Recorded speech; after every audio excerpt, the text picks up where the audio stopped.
ಮೆರವಣಿಗೆಯಲ್ಲಿ ಹಾಸನದಲ್ಲಿ ದುರಂತ ಸಂಭವಿಸಿದೆ, 9 ಜನ ಮೃತಪಟ್ಟಿದ್ದಾರೆ. ಸರ್, ನಿಜವಾಗ್ಲೂ ಆ ದುರಂತಕ್ಕೆ ನಿಜವಾಗ್ಲೂ ನಾನು ಭಾಳ ನೋವು ಅನ್ನಿಸ್ತಾ ಇದೆ. ಯಾಕಂದರೆ ಪಾಪ ಮಕ್ಕಳು ಸಣ್ಣ ಸಣ್ಣ ವಯಸ್ಸಿನವರು ಆ ದುರಂತದಾಗ ಅದು ಅನ್ಯಾಯ ಆಗಿದೆ.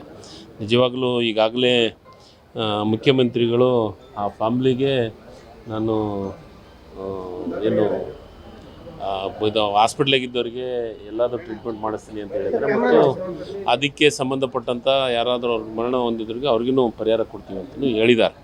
ನಿಜವಾಗ್ಲೂ ಭಾಳ ದುರಂತ ಅದು ಆಗಬಾರ್ದಾಗಿತ್ತು. ಅದಕ್ಕೆ ಸಂಬಂಧಪಟ್ಟಂಥ ಕಾನೂನು ಕ್ರಮ ಏನು ತೊಗೋಬೇಕಾದ್ರೆ ಅದು ತೊಗೊತಾರೆ. ಈಗ JDS ನಾಯಕರುಗಳು ಆರೋಪ ಮಾಡಿದ್ದಾರೆ, ರೇವಣ್ಣವ್ರ ಮಗ ಎಲ್ಲ ಅಲ್ಲಿ ಸೂಕ್ತ ಬಂದೋಬಸ್ತ್ ಮಾಡಬೇಕಾಗಿತ್ತು. ಸರ್, ಈಗ ಮೆರವಣಿಗೆ ಹೊಂಟತ್ನೊಳಗೆ ಗಾಡಿ ಬಂದಿದೆ, ಅದು ಮಹಾರಾಷ್ಟ್ರ ಪಾಸಿಂಗ್ ಗಾಡಿ ಅಂತಲೂ ನಾನು ನೋಡಿದ್ದೀನಿ, ಮಾಧ್ಯಮದೊಳಗೆ ನೋಡಿದ್ದೀನಿ. ಇದ್ರಾಗ ಪೊಲೀಸ್ ವೈಫಲ್ಯ ಅನ್ನೋದು ಬರೋದಿಲ್ಲ, ಅದು ದುರಂತ ಅಂತೂ ಆಗಿದೆ.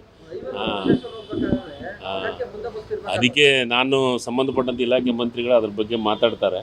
ನಾನೇನೈತೆ ಇದು ಆಗಿದ್ದು ನಿಜವಾಗಲೂ ನಮಗೆ ನೋವು ತರುವಂಥ ಸಂಗತಿ. ಈಗಿನ ಕಾಲದಲ್ಲಿ ಪ್ರತಿಯೊಬ್ಬರು ಕೆಮಿಕಲ್ ಮಿಶ್ರಣ ಆಹಾರ ತಿಂದು BP ಶುಗರ್ ಬಂತು ಅಂತ ಚಿಂತೆ ಮಾಡ್ತಾರೆ. 24 ಧಾನ್ಯಗಳನ್ನ ನೀರಿನಲ್ಲಿ ನೆನೆಸಿ ನೆರಳಿನಲ್ಲಿ ಒಣಗಿಸಿ ಮಣ್ಣಿನ ಮಡಿಕೆಯಲ್ಲಿ ಹದವಾಗಿ ಹುರಿದು ಸಾಂಪ್ರದಾಯಿಕ ಪದ್ಧತಿಯಲ್ಲಿ ತಯಾರಾಗಿದೆ ಜೀನಿ.